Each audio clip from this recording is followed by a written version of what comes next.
Hello and welcome back to Genesis Designs and Modelcraft, and welcome back to the Advent build of the Arma Hobby P-39 in 1/48 scale.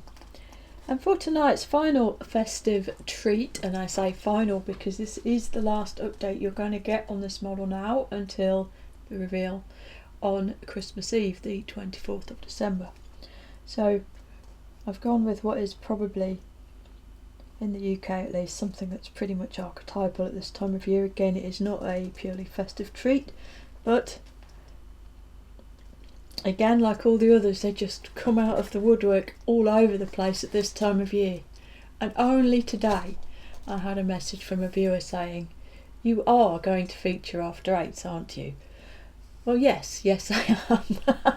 And yes, I did have to buy this enormous box of After Eights to show you all.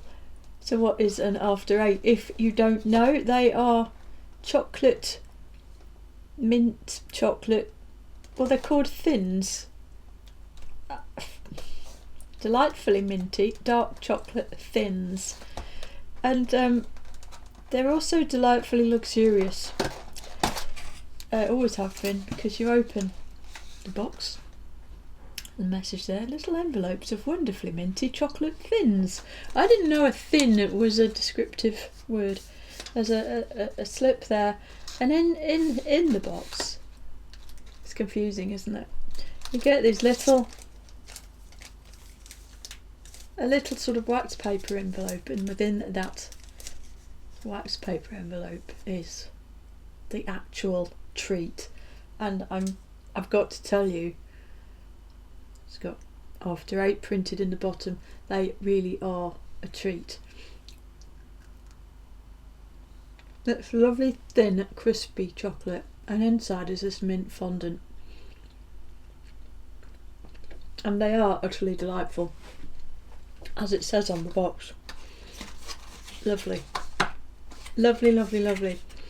These do come, you do get them at sort of restaurants, things after you've eaten. They are referred to as after dinner mints. You rarely get actual After Eights though, and in my experience, they're only a Nestle product. It's not like they're really top end or anything, but they're thinner, and the chocolate is thinner and crispier than any other thin mint chocolate thing I've ever tried anywhere, and they are genuinely lovely. Also famous for being featured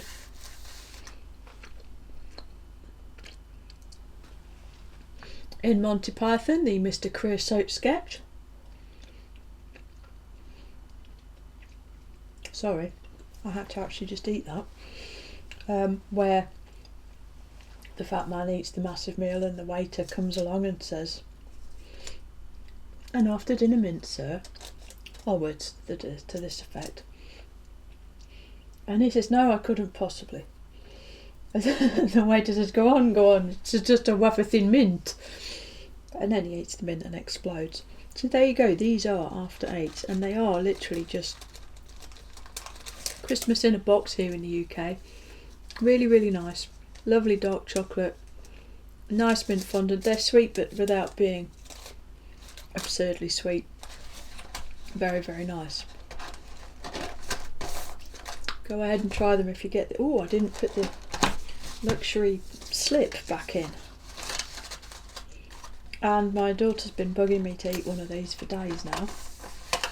And I said no, because the box wasn't open and it's for the video. Now she can have one, so I can go in her room and offer her a mint. Yeah, I really like these things, but and again, the only time I eat real After Eight tends to be at Christmas, because everywhere you go at Christmas, you know, you do the rounds of your families and friends' houses, and you sit and socialise and do all the things that you really should do all year round, but tend to only do at Christmas for some reason. And everybody's got a box of these kicking about, and out they come to go with your after dinner beverage. And again, I have tea, because again, it's really after coffee o'clock here for me. Okay, that's enough chocolate related chat. What about the model? Here we go. Alright, what have I done? I've done some weathering. So first and foremost, I've used a flat coat on it. Where's it gone? Here's my flat coat VMS. I imagine quite a few of you have used this by now. It's labelled satin. It's actually very, very flat, and it's also very thick, but you might be able to tell if you have used this that this appears a little less viscous in the tub than usual, and that's because I've gone right ahead and mixed in a little bit of gloss. I've added a little bit of gloss to this. The gloss, as you can possibly tell, get under the shot a bit better, it's quite a lot thinner than the matte, and it's a little bit less prone to self-destructing into a cloud of really stiff bubbles like the matte coat does. So by putting a little bit of gloss into the satin, which is actually very flat, I've lifted the gloss level a touch and thinned it a touch, so it's a little bit easier to get through the airbrush, and it works quite nicely. So I chucked a coat of that on first and foremost. Well, not first, I'm lying to you. I flatted the gloss coat that you saw last a little bit with some Trizac, then I matte coated it, and then I left it alone for a while. I then used some actual matte coat, and this is the flattest stuff ever, and note the said indestructible bubbles there. When you shake it up, you get these bubbles and they just sit there. It's really weird stuff. You put it into your airbrush like this and you get a load of bubbles, and it'll just be because it keeps chewing on air pockets. Little bit of actual flat to just dull some of the areas down a little bit more. This aircraft is labelled as 345th Fighter Squadron in Sardinia, Corsica, Spring 1944, P-39N. I've not looked up, here you go, I've not looked up the history of this unit or this aircraft. I couldn't find any photos online of this actual aircraft, so this is speculative. But my feeling is that quite a few of the P-39s that ended up in the sort of Mediterranean area had already been in North Africa. Because you can see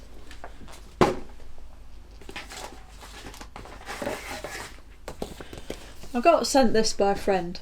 I'll give you a shout out, Andy Long. He's an author. He writes books about defiance, bolt and pull defiance, not defiance as in I will not obey you. And he will pop up again when I do the Defiance series in the new year. So he sent me this as a said hopefully this might help you out a bit, and it has actually. I really love this scheme. I nearly decided to do this scheme, but I couldn't find any pictures of it either. But yeah, my point when I get there, I know I go round and round, I know. The pictures of the mid-production Aerocobras P-39 F to N, you can see here a mixture of ex-RAF assigned aircraft and purely new ones straight from the US. But you can also see that they're all absolutely hanging. They're filthy. Just look at the state of that. Brilliant pictures, if a little blurry, but they're all just horribly, horribly dirty. Well used. They have a well used appearance and they're dirty. But yeah, the camouflage ones, North Africa, these are ex-RAF aircraft, but they've then got overpainted and they've ended up, some of them anyway, in Italy, in the southern Mediterranean. So essentially what I'm getting at is that my feeling is that probably the majority of P-39s that were still in use at the point where they were being used in Italy would potentially have been a bit tired, well used, and had been sat out in the sun for quite some time. So, post matte coat. So remember, we had fading and darkening in the initial paint scheme. The initial colour being MRP 138 olive drab ANA 613, which is post 1943. I had a bit of fading and highlighting type-ish stuff in the initial paint colour. That was glossed, deckled, wash done, and then flat coat. So the next step after the flat coat was to start to fade the colour.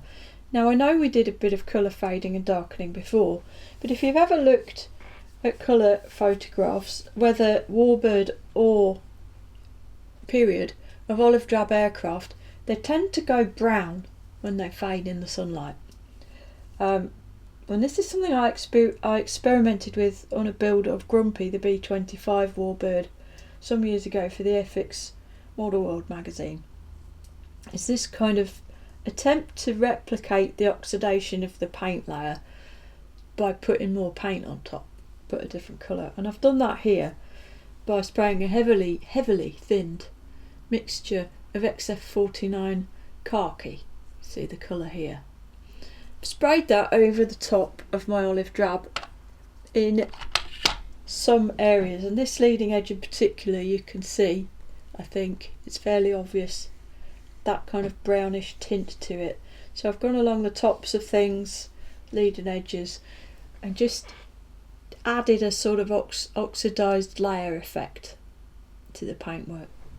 And this has not been re-flat coated, and nor will it be. What I've done is got my filth mix, and it did used to say filth on there, but it's been obscured by the filth. This is a 50-50-ish mix of XF-64 red brown Tamiya acrylic, this stuff, and black, basically. That's all it is, and it is heavily thinned, and it's thinned by a mixture of Mr. Colour Thinner and isopropyl alcohol. And the reason I've done a mixture of thinner is to disincline the finish from being too shiny, because when you use Mr. Colour Thinner in anything, if you have enough thinner in it, it starts to impart a bit of a sheen. And one of the things I use this for a lot is exhaust staining, and glossy exhaust staining isn't really a thing. I know you get oil leaks and such, but purely exhaust and gun smoke type stuff, not shiny. So that's gone on in areas. Used it along a few panel lines, darkened a few areas down. Nothing too heavy. A little bit around the gun areas and the panels. Same underneath, particularly around the cartridge ejection chutes and all this. A little bit of streaking, staining with the dark stuff. From there, I've hit it with the rain marks. So all this is heavily thin Tamiya. I've used, there's a bit of XF-52 flat earth in here, and a bit of XF-55 deck tan, and I've effectively just made a dusty colour, as you see there. That's all it is, and that's very thin. I don't think you might be able to see the paint in there. Very, very thin. You would never try and put this on like paint, trust me. And I've used that then over the top of that sort of khaki fading, and just generally, and it's not there to try and fade or it's not to try and add the appearance of fading, it's to try and add the appearance of a layer of dirt. As you could see in those photos I just showed you, they were dirty and dusty. They're used in that dusty, hot, arid environment, and believe you me, when aircraft are used in those environments, they get dirty.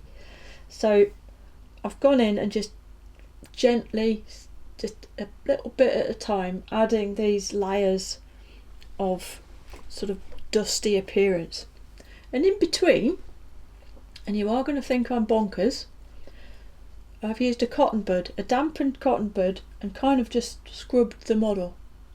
And what that does is it takes a little bit of that very thin mix back off again, and it adds this layer of randomness that you cannot possibly put there on purpose.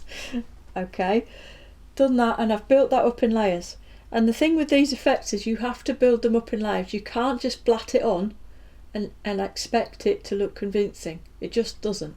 So it's just built and built and built in layers, just gradually, one on top of the other, until the effect gets to where you want it to be.